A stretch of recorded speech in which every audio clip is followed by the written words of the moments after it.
magluluto tayo ng ginisang sayote with carrots. Nagbisa na ako ng bawang, sibuyas, kamatis.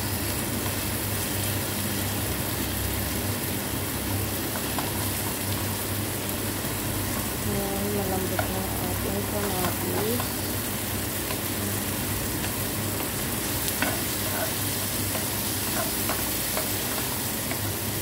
Hindi natin ilagay ang ating carrots.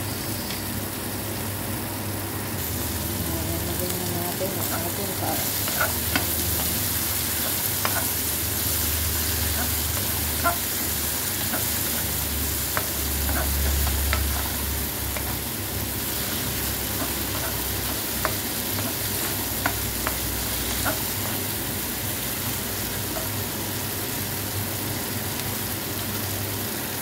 So ayun guys, dahil medyo malambot naman na yung ating carrots, lagay na natin ito sa sayote.